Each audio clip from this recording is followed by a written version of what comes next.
The Apostle Paul preached the gospel throughout the region we know as Galatia. Many came to faith in Jesus Christ, including both Jews and Gentiles.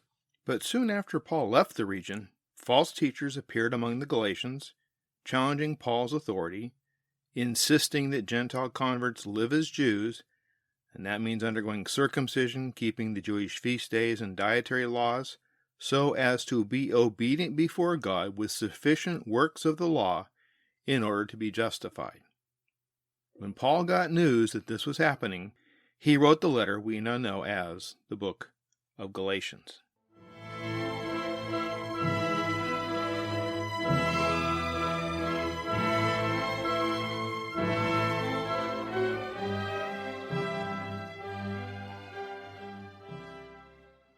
Welcome to the premiere episode of the Blessed Hope podcast.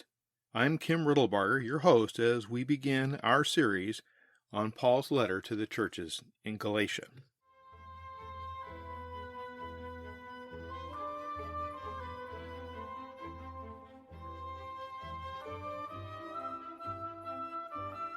In our premiere episode of the Blessed Hope, we begin with an introduction to the Book of Galatians. With good reason, the Book of Galatians has been called the Magna Carta of Christian liberty. There is perhaps no portion of Holy Scripture that packs the punch of Paul's letter to the churches in Galatia. In this letter, Paul lays out as passionate a defense of the gospel as can be found in all the New Testament. Paul's angry when he writes this letter.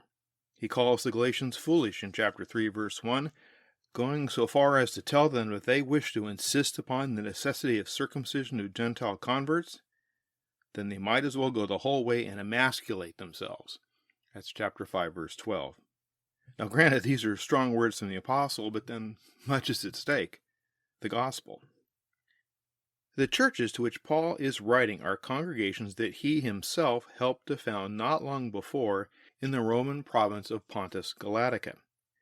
These events are recounted for us in Acts chapter 13 to 14.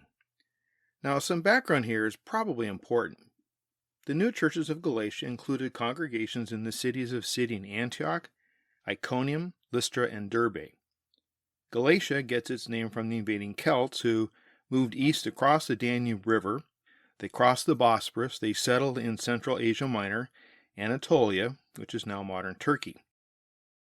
These invaders were identified as Gauls by the ancient writers, hence the name Galatia.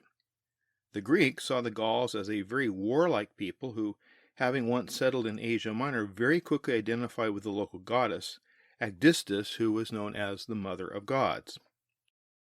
In Paul's day, Galatia was designated the Roman province of Pontus Galatia and was made up of mostly Phrygians. These were the local inhabitants. They had lived in that region back many, many generations, and the Celts, who were these recent invaders from Gaul. For the most part, people living in the region had settled in small villages scattered among large tracts of land. Many of them worked as sheep herders and foresters. Some of the inhabitants, we know, became quite wealthy, and we know that local hardwood was widely exported, and it turned a handsome profit. There were a number of temples in the area dedicated to Zeus as well. And we also know from Luke's account in Acts that there were scattered Jews and certainly synagogues established throughout the area. Paul visited the city of Lystra on his first and second missionary journeys. After healing a man who was lame from birth, this remarkable story is recounted in Acts chapter 14, verses 8 through 10. Paul, I'm sure to his great surprise, was mistaken for Zeus, only to be nearly stoned later by an angry mob that had been riled up by Jews in neighboring city in Antioch. Incidentally, Paul first met Timothy in Lystra. Timothy, of course, will play a very important role in Paul's subsequent letters. The city, so far, has only been partially excavated. Now, nearby is the city of Derbe. It, too, has been partially excavated. It's more of a hamlet, really, than a city. It was a city of refuge for Paul, a place where the Christians there believed his gospel without much opposition. And we know that's the place where Paul and Barnabas fled after being stoned in the neighboring cities of Lystra and Syrian Antioch. The remains of Syrian Antioch are very extensive, and Paul and Barnabas visited this city on their first missionary journey. We know this from Acts chapter 13, verses 13 to 52. And after preaching the gospel in the synagogue there, they were driven out by local Jews. there's a pattern beginning to emerge. Paul later returned to Sidon Antioch for the purpose of appointing elders. We know this from Acts 14:21 through 23. Paul likely returned there on his third missionary journey, which is implied in Acts 18, verse 23. The final city mentioned, Iconium, was yet another place from which Paul was forced to flee after preaching the gospel, and it's now the modern city of Konya, and it's home to some 40,000 Turks.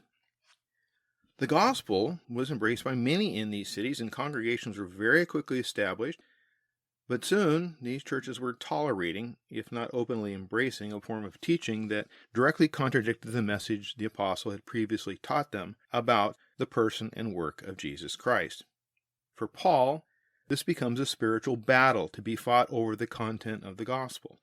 And that's why he minces no words with those whom he regards as enemies of that gospel, men who in his mind were well deserving of the divine anathema that he pronounces on them in the opening words of this letter. Paul's purpose in writing Galatians is perhaps best summed up in Galatians chapter 5, verse 1. For freedom Christ has set us free. Stand firm, therefore, and do not submit again to a yoke of slavery. Jesus Christ's saving work bought his people freedom from the yoke of the law. Now, the metaphor of slavery is a very familiar one to Paul's audience, which is why he uses it to explain humanity's plight. This plight is sin and guilt, along with God's method of deliverance, faith and justification. Slaves formed a large social caste found throughout the entirety of the Roman Empire, and so those aqueducts and forums and temples and amphitheaters required massive amounts of human labor to build. Slavery in the Roman world could be a death sentence, especially those working in the mines or who served as oarsmen chained to their posts. But some slaves actually fared quite well, especially those who worked in households and became close to their masters. In Paul's day, slavery was not race-based. The caste of slaves was made up of those who happened to be on the losing side of a war with Rome and were enslaved, sometimes for generations, after the Roman conquest of their various homelands. By some estimates, the vast majority of white Europeans now living have ancestors who were enslaved in this manner. Slaves were marked by brands on their hands or their foreheads, and you can think for a minute about the implications this has for understanding the number of the beasts in the book of Revelation, the 666. Slavery meant you were owned by another. You were chattel. You were nothing but property. And so slavery is really a fitting image to describe what it means to be held captive by the power of sin. But there were a number of people who'd been set free from slavery through manumission, so people who heard Paul preach could immediately understand Paul's metaphor of having been set free from slavery, with Christ's death paying for our freedom from that which formerly enslaved us, both sin and death. When Paul speaks of us as slaves to sin, yet after being freed, becoming bondservants of Jesus, that too made sense, because slaves were often purchased by others, and they became the new masters whom they now serve. Paul's point is that Jesus sets us free from sin and death to serve him, and he is the most gracious of masters. He says to us, "My yoke is easy and my burden is light." So the slavery metaphor also works well to illustrate why the Christian life can be understood in terms of a freed slave learning to live as a freed person. Because once we've been set free from bondage to sin, we now struggle to live as free men and women. We know nothing else but a life of slavery. And freedom can be a very scary thing to a newly freed person, because we want to return to that makes sense. In this case, what makes sense is trying to keep the law to be righteous. Now, for a zealous Jew, slavery to the law and sin and death, which were common themes in Paul's preaching, was not a positive metaphor. It's a dangerous one. To the Jewish mind, obedience to God's commandments earned righteousness before God. So possessing the law was hardly akin to slavery.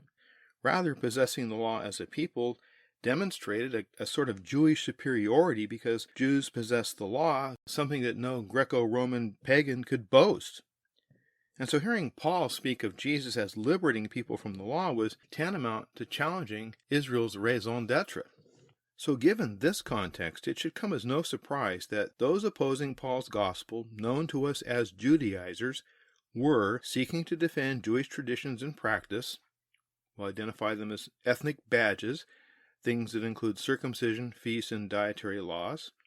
Yet many Jews did come to acknowledge that Jesus was Israel's Messiah, because the news coming to Galatia from Jerusalem was that a miracle-working prophet named Jesus had been crucified by the Roman governor Pontius Pilate, and that he'd actually risen from the dead, and he was seen by many eyewitnesses. And this man claimed to usher in the kingdom of God. All of that story, that news, that evidence was too powerful to ignore. And so if the Judaizers saw Paul as betraying the Judaism of their collective fathers, Paul saw the Judaizers as a sect of false teachers who were distorting the gospel that had been revealed to him by none other than Jesus himself. And we'll have more to say about that and the Judaizers momentarily. This was a dispute that Paul saw as necessary to the survival of the new churches in Galatia. Now, given Paul's no-holds-barred defense of the gospel, let me emphasize again, this is a gospel that was personally revealed to him by Jesus while Paul was on the Damascus road, as recounted in Acts chapter 9. Many of the readers of this epistle across the centuries see their own struggles to defend the gospel, especially the doctrine of justification by faith alone, as arising from and kindred to Paul's efforts to oppose the Judaizers in Galatia. This short but powerful epistle was beloved by the Protestant reformers who saw in the Roman Church on the eve of the Protestant Reformation a church which was committing many of the same sorts of doctrinal errors as the Judaizers were teaching in Paul's day. Many professing Christians have mistakenly thought that the outcome for them on Judgment Day would be determined by their good works and personal righteousness, that is, a righteousness that is gained or earned through personal obedience to the law, the Ten Commandments, or the possession of more good works than sins, or baptism as an act of obedience, along with devotion to the church and attendance at its ceremonies as often as one could.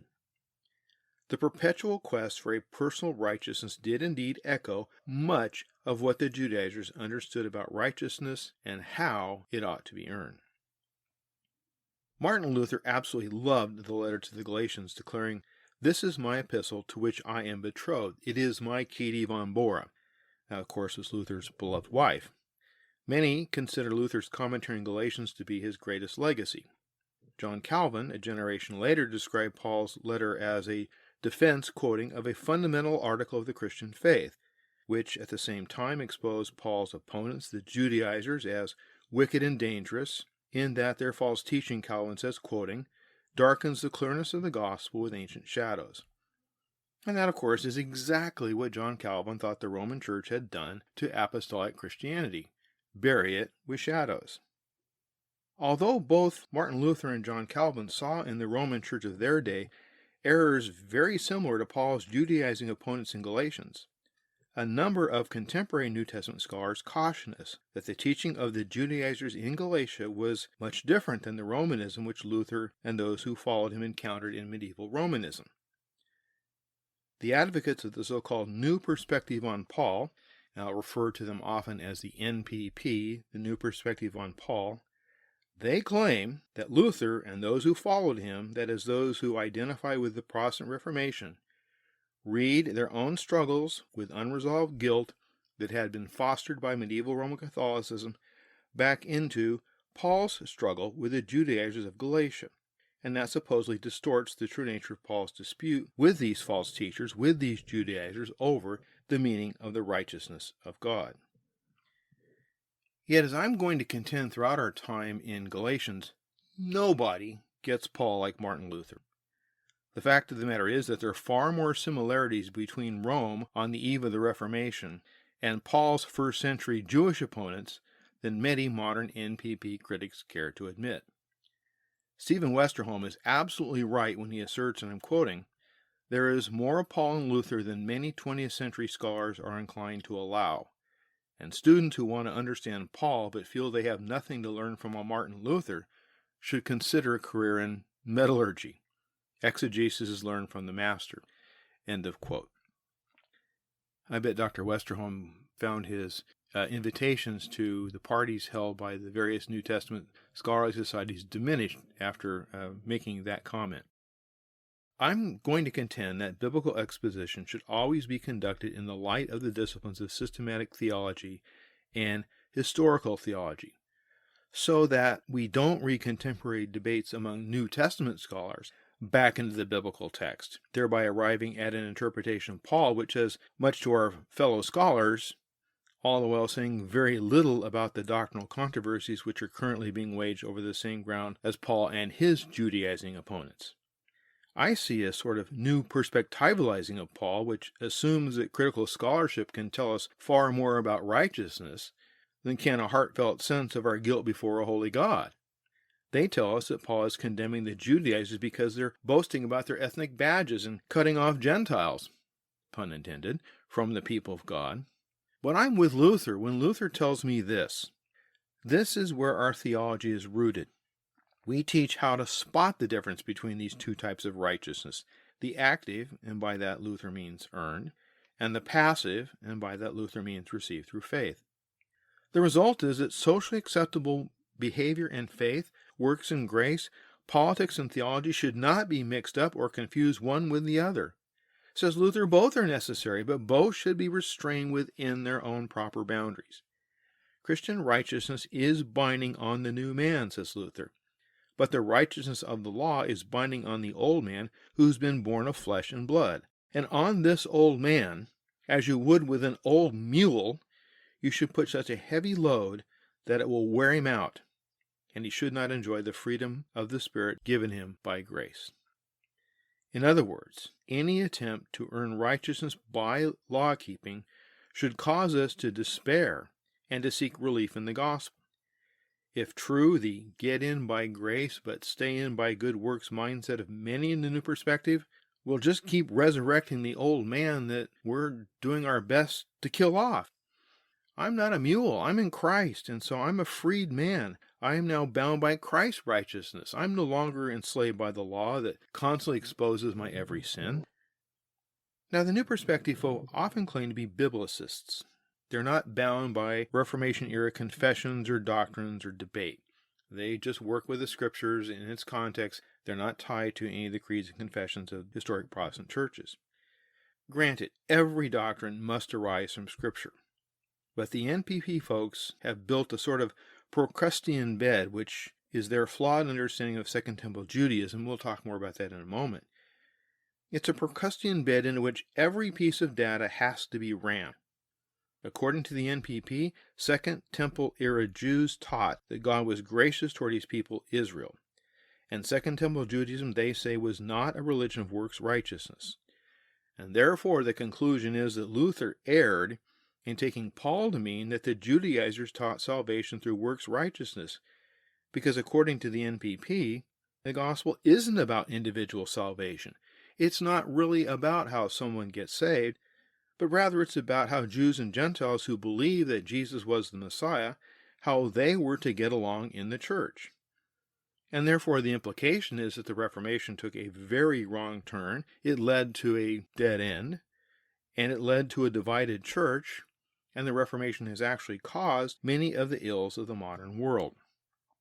But I remain very well satisfied that when properly understood, what Paul says to the Galatians about God's righteousness and how it is to be received, he says also to us, and he says it from the biblical text. And so for reasons we're going to take up momentarily, Luther and Calvin understood Paul correctly, despite NPP insistence to the contrary. So keeping all of that in mind, let's ask and answer 4 questions that will help us understand why Paul wrote this letter to the Galatians.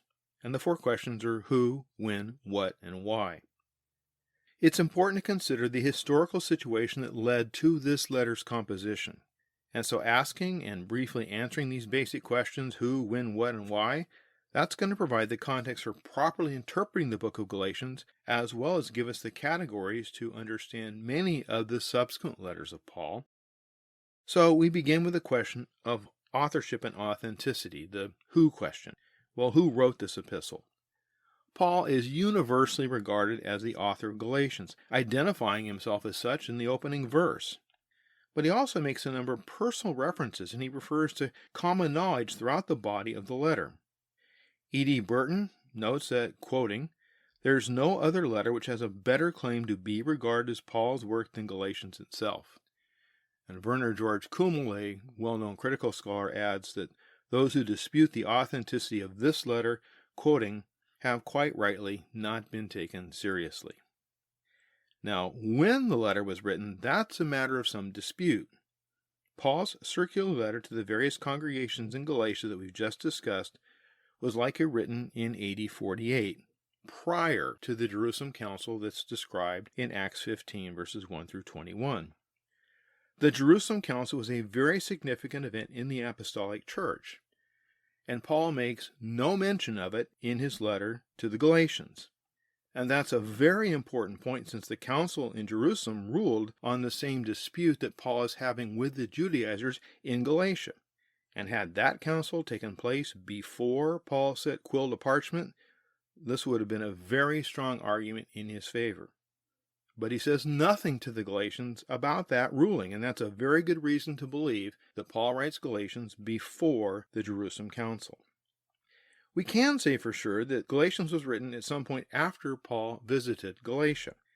By comparing Paul's personal comments in Galatia with the first two missionary journeys that are recounted in the book of Acts, as many commentators have done, we know that Paul visited the southern part of Galatia during the missionary journey described in Acts 14:21. And then he followed up by revisiting the region as recounted in Acts 14, verses 22 through 25. In Galatians 2, Paul recounts his visit to Jerusalem on the occasion of a great famine which hit the city of Jerusalem. It's recounted in Acts 11, verses 27 through 30. Then in Galatians 4:13, Paul refers to having preached the gospel to the Galatians previously. And all of that points us in the direction that Galatians was written in the days before the Jerusalem Council, when this pressing question of Gentile conformity to the law of Moses was being hotly debated before being definitively settled by the leaders of the church in Jerusalem. Now, this chronology is very important in helping us resolve the apparent disagreement between James in chapter 2, verses 14 to 26 of his epistle, where he seems to speak of justification by faith and by works, and Paul, who very clearly teaches justification sola fide, or justification by faith alone. At the Jerusalem Council, James clearly supports Paul, and that sheds great light on the meaning of James's words. He's not contradicting Paul, but he is explaining that a justifying faith will produce good works, not to be justified, but because we are justified. If Galatians was written prior to the Jerusalem Council, then there are very sufficient grounds for us to believe that Galatians is in fact the earliest of Paul's letters that's included in the canon of the New Testament. And if true, that's very compelling evidence that the doctrine of justification through faith alone is the basic gospel message that was preached by Paul from the earliest days of his ministry as the apostle to the Gentiles. Paul was preaching justification sola fide on his very first missionary journey throughout Galatia. And that message is what new converts in city Antioch and Iconium and Lystra and Derbe heard from Paul's lips, and through the power of the Holy Spirit embraced Christ through faith. That was the gospel of Jesus Christ revealed to Paul. That was the gospel that Paul preached throughout Galatia. The next two questions, what is in the book of Galatians and why was it written, are closely related and bring us to the heart of the letter. As for what's in Galatians, especially its structure, some, most notably Hans-Dieter Betz, have argued that Galatians is an apologetic grounded in forensic or legal rhetoric. And of course, that was immediately challenged by others who said, no, the letter's style is much more deliberative rhetoric, while others still said, well, the letter actually combines the two formats. But that whole discussion seems to me to be artificial and rather strained, and more importantly, it's kind of beside the point. Yes, Paul uses classical rhetoric at points, but not as rigidly as claimed by some, and you can find really good outlines of Galatians demonstrating this to be the case in Doug Moo's commentary, or F.F. Bruce's commentary, or Ronald Fung's commentary, and I'm going to closely follow the outline given us by Professor Bruce.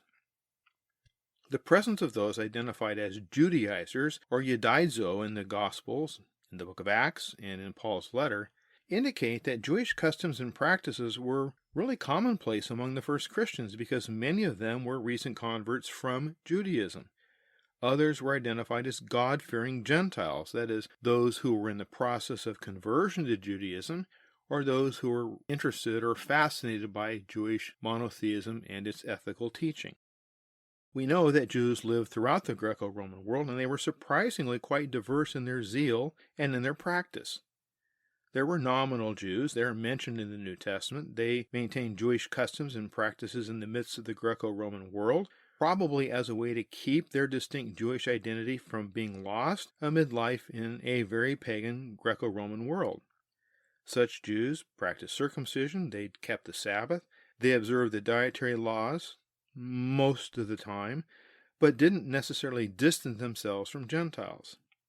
Then there are others who certainly kept the same Jewish practices, but saw them as a means of separating themselves from the Gentiles, as well as from those Jews who'd become Christians. And then there were those who really did believe that strict observance to the law of Moses was necessary to be counted as righteous before God. They considered Gentiles as dogs or unclean, and they were zealous to defend the faith of their fathers, not out of a sense of tradition, but out of a sense of conviction.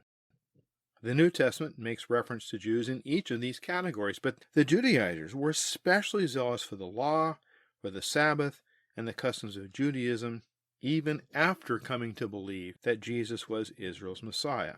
And so for them, Paul is either a false teacher or he's an apostate. The issue dividing the churches of Galatia can be summarized as follows.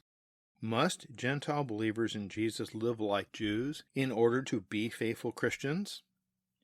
The Judaizers, or the circumcision party, or the agitators, were Jews who had come to believe that Jesus was Israel's Messiah, but they also insisted that Gentile converts to Christianity must keep the law of Moses because submission to circumcision was seen as an essential element of the gospel.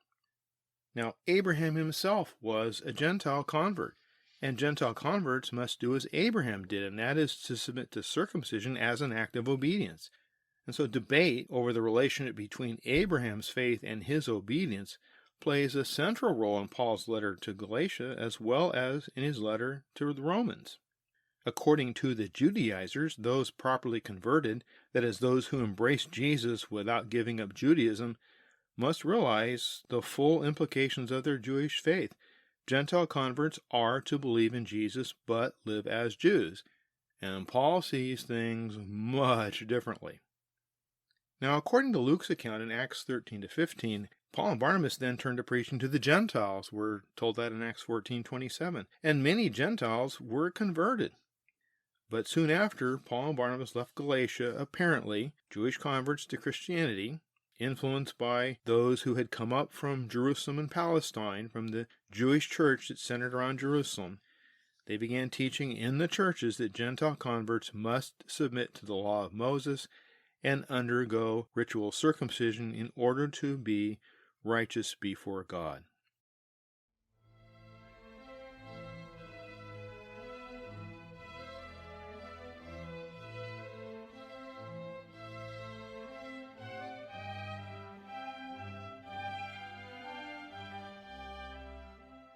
If you've enjoyed this podcast, help me to spread the word. Please tell your friends to give the Blessed Hope a listen. I'd be very grateful if you would leave me a good rating or perhaps even a comment at iTunes. You would really help me if you announce the new podcast on your social media, tell your friends at church, anything you can do to help spread the word. I would be very, very grateful. Show notes and lots of free resources are found at the Riddle blog. That's kimriddlebarger.com, one word, all lowercase, kimriddlebarger.com. You can leave me feedback there on my blog, good or bad. There's a comment section, so you can fill it out and leave whatever feedback from me you'd like. Any constructive stuff is really useful. Criticism's always good. It's hard to hear, but it's always good to get and respond to. More importantly, I think for the podcast, if you wish and you want to ask questions, you can ask them through the comment section.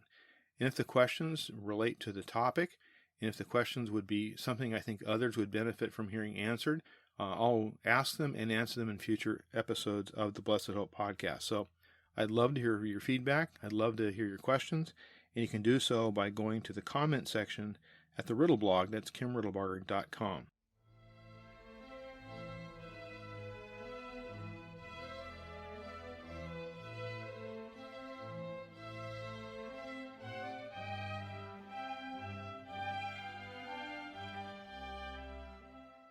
Now it's back to the blessed hope.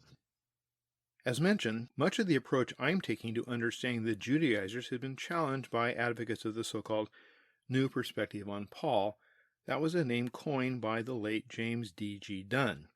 So let's take a minute and talk about the new perspective on Paul so that you understand why this is such an important issue and why it's something we need to tackle and why I keep referring to it. Perhaps the chief reason why the Reformation consensus came to be challenged after the Enlightenment views on faith and reason came to prominence, and this debate over the role of faith and reason is an important discussion in its own right. We'll have to leave that for another time, but one of the chief reasons why this consensus was challenged was that Judaism was increasingly identified as anti-Christian. That's not a new view, but there was a renewed emphasis across Europe, especially in Eastern Europe, to move Jews into their own communities and away from most Christian citizens. Those holding to a Darwinian anthropology began to increasingly embrace the idea that Jews were an inferior race to white Northern Europeans, especially the Aryans, the Nordic Germans. Many European cities had established Jewish ghettos. There were regional Jewish settlements. Think of the Pale of Settlement, for example, in the Ukraine and Eastern Europe. And pogroms, these outbreaks of violence against these Jewish communities, were not uncommon. But after the rise of Nazism and after the Holocaust, seeing the evils which had been carried out upon the Jews by a supposed Christian culture and society, especially Germany, many scholars such as James Barr and E.P. Sanders sought to reevaluate first-century Judaism. Perhaps it was the Reformation consensus on Judaism that needed serious reevaluation, because maybe the Reformation's decrying of Jewish legalism was part of the reason for the rise of anti-Semitism and National Socialism. Krister Stendel's 1963 essay, Paul and the Introspective Conscience of the West, argued that Martin Luther had read his own guilt-ridden experience back into Paul's letters, mistakenly seeing the semi-Pelagianism of Rome in the Judaism that had been opposed by Paul. And Stendhal argued that this was a complete misreading of Paul, who had a robust faith and not a guilty conscience like Luther. According to Stendhal, the Reformation was not a recovery of the gospel, it was a detour that led to a very unfortunate fracturing of Christ's church because of a doctrine that Martin Luther supposedly misunderstood. The renewed study of Judaism focused on Second Temple Judaism. That's the period of time from the days of Ezra through the Maccabean period up until the time of Paul, before the destruction of Jerusalem and the temple and the Jewish diaspora of AD 70. Scholars began to challenge the very idea that Paul was reacting against Jewish works righteousness, because Protestants had mistakenly concluded that Judaism was a religion of salvation by works, and it was comparable to various forms of works righteousness that appeared at times among Christians. In the 1970s, E.P. Sanders published two groundbreaking works, Paul and Palestinian Judaism and Paul, the Law, and the Jewish People, using Second Temple Jewish sources to argue that the Judaism of the period was not legalistic, as the Protestant consensus maintained, but held to a covenantal nomism. That's the idea that Jews entered God's covenant by grace. The Jews were God's chosen people, after all, right? They were chosen by election. But they stayed in that covenant through law-keeping, through obedience. So Paul could not be affirming faith alone, sola fide, because that would ignore or downplay a faith-obedience synthesis. So Sanders' work generated renewed interest in Paul and in Second Temple Judaism, but it's now open season on Luther and confessional Protestantism. The two most prominent advocates of the NPP are N.T. Wright and James D.G. Dunn. Both describe those in Galatia who oppose Paul as holding to a covenantal nomism. Judaism was not a legalistic religion because it was grounded in God's election of his chosen people. Nevertheless, some of the more zealous Jews, identified as Judaizers, insisted that it was the ethnic boundary markers, or badges, Sabbath keeping and circumcision, which marked off the people of God from the pagan Gentiles. And so works of the law, which is a phrase used by Paul in Galatians 2:16, did not refer to good works as in the Protestant consensus, but to Jewish practices, the so-called ethnic badges, which overly zealous Jews believed excluded Gentiles from membership in the people of God. Gentile converts were not circumcised, They didn't keep a kosher household. They didn't observe the Sabbath. They didn't observe the Jewish feast. So how could they be part of the people of God? God's Messiah, Jesus, was a Jew after all. And so Christians need to live like Jews. And therefore, according to the NPP, the problem in Galatia is not works righteousness or legalism, but a misguided Jewish superiority over godless Gentiles. And they say that's what Paul's doctrine of justification was meant to address. Not how an individual sinner finds forgiveness before a holy or righteous God, but rather how do people enter Christ's church. According to Dunn, Paul insists that Jewish nationalism and ethnic badges should not divide the people of God, and to do that's wrong. So God's kingdom, he says, is inclusive of all those who embrace Jesus as Messiah and seek to do his will, whether they be Jew or Gentile. Wright, on the other hand, argues that when Paul claims we're justified by faith, he's saying something like that God has declared someone to be in the covenant, but that this person will be finally justified by God through Spirit-enabled good works. So you get in by grace, you stay in by good works. There's an initial justification by faith, but a final judgment according to deeds. The gospel for Wright is essentially that Jesus is Lord and that he's won the victory over the Gentile gods and pagan rulers. But there's nothing here about sinners finding relief from their guilt before a holy God, as you would find in Luther, or dare I say it in Paul, who regarded himself, in the words of the old King James from 1 Timothy 1:16, as the chief of sinners. There have been a number of important responses to the NPP, and we can but briefly survey them now, and we'll look at some of them in detail as we proceed. A number of responses to NPP contend that the evidence of Jewish legalism is widely found in Second Temple Judaism, and here I'm thinking of the book by D.A. Carson, Peter O'Brien, and Mark Seifried, with the very catchy title, Justification and Variegated Nomism.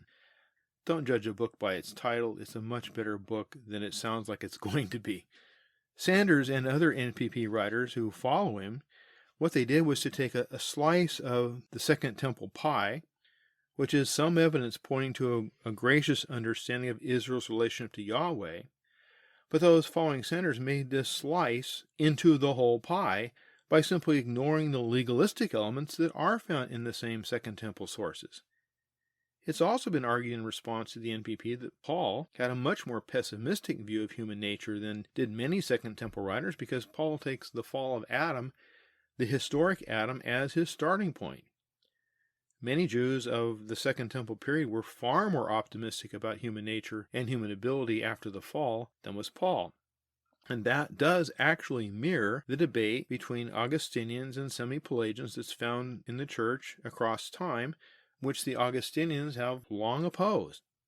More important, if we take Galatians as a window, that is, if we take the book of Galatians as a primary source document into what certain Jews in Galatia were actually teaching, those with ties to Jewish Christianity in Jerusalem and Palestine, what were they teaching? They were, in fact, legalists, and Paul was opposed to them. The critical questions raised by NPP scholars remain. How are those Gentiles who believe Paul's gospel said to be justified or made right before God? Does this mean they're included among the people of God regardless of race, or despite a lack of Jewish ethnic badges because the judge is righteous? Or does Paul mean that all those who trust in Jesus Christ receive via imputation a righteous standing before God which was earned for them by Jesus Christ? Do the Gentiles need to keep the law in order to be justified? Or is obedience required to maintain their current justified status? Paul's answer to these questions is spelled out in his letters and quite emphatically in Galatians. So as we go forward, these issues are going to surface again and again, and they really are useful to help us understand better the gospel revealed by Jesus to the Apostle Paul, which he preached to the Galatians and which he in turn, through the book of Galatians, preaches to us. My take is that Luther and Calvin got it mostly right, and that N.T. Wright gets much of it wrong. And that's a bad pun, I know, but I couldn't resist. That said, though, the NPP scholarship does really help us understand in many ways better the historical situation in Paul's day, especially the importance and the nature and character of Second Temple Judaism. And just how does the conflict between Paul and the Judaizers in Galatia shed greater light on our understanding of the meaning of justification by faith alone and the righteousness of God? Well, we'll unpack that in future episodes. So, returning back to our 4 questions. Why did Paul write the letter to the Galatians? Well, in Galatians 7 verse 1, Paul refers to unnamed individuals whom he says are troubling the Galatians soon after he left the area. Now, the false teachers were undermining Paul's gospel by claiming that his preaching is actually dangerous, since it didn't require obedience to the law as a condition of deliverance from the wrath of God. Furthermore, these false teachers claim that Paul's authority was inferior to that of the other apostles, such as Peter and James, who were more closely associated with Jesus and with the Jerusalem church and with Judaism, as we'll see in chapter 2, the first 14 verses. Now, apparently, the Judaizers did not deny that Christians must believe that the death of Jesus was necessary in order to be delivered from the wrath of God which is to come. These false teachers are much more subtle than that.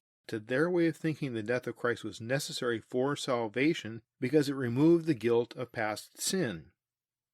At the same time, the Judaizers were also teaching that faith in Jesus Christ is not sufficient to render one righteous before God, and therefore a Gentile convert must add to their faith in Jesus as the Messiah the so-called badges or emblems of national Israel. And these badges were circumcision, law-keeping, and the keeping of certain dietary laws, the celebration of the Jewish feasts, and understanding that continuing obedience to the law of God was essential in order to maintain one's place within the covenant community. In other words, the Gentiles were to self-consciously identify themselves with Israel's history. Submitting to circumcision made a Gentile pagan a child of Abraham. Striving to keep the law tied the Christian to Moses and to Israel's distinct history. Believing in Jesus made one a Christian, but did not negate the need for circumcision and obedience to the law. And so in Galatians 4:10, Paul mentions that the false teachers were instructing their converts to observe the feast days. And as a result of that, Paul says such people are desiring to be under the law. The sad conclusion is that at a fundamental level, this amounts to striving to be justified by commandment keeping. Yet we know that because of human sinfulness, sufficient obedience to stand before God on Judgment Day is an impossibility with eternal consequences.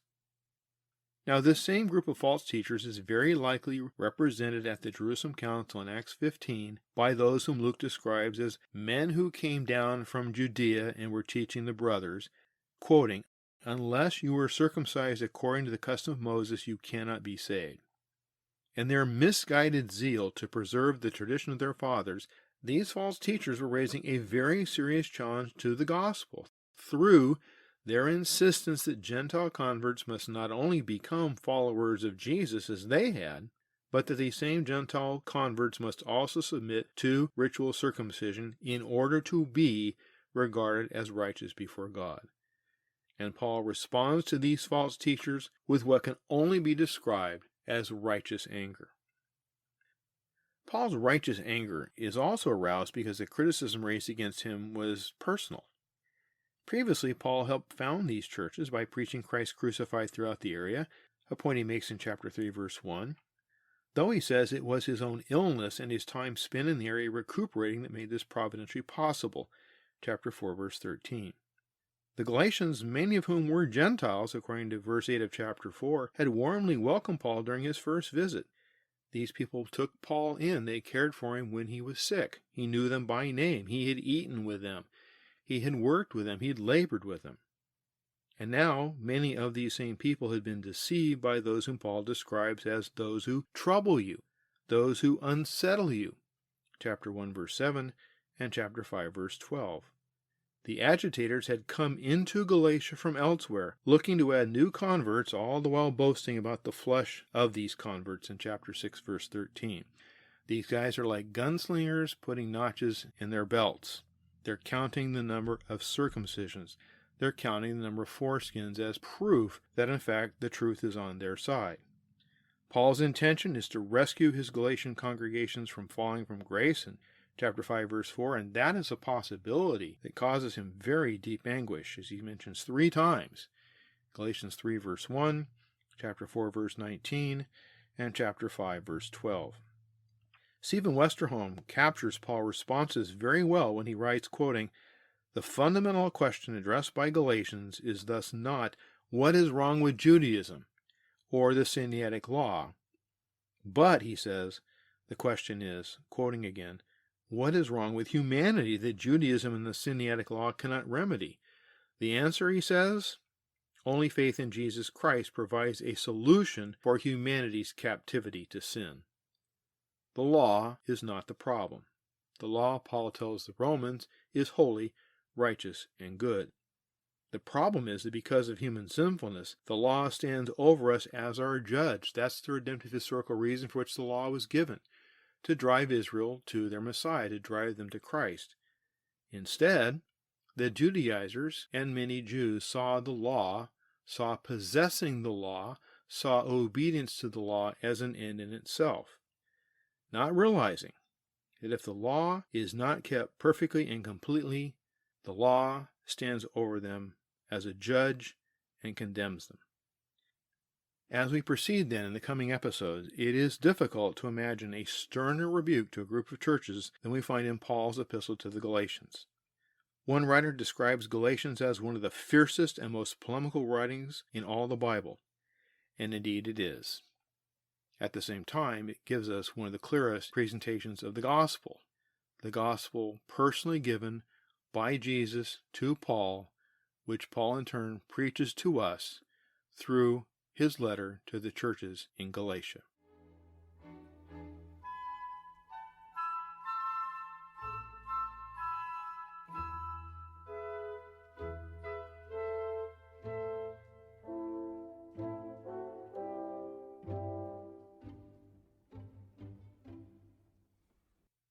Thanks much for listening to this episode of The Blessed Hope, and until next time when we return to our study of Galatians, Maranatha, the Lord come.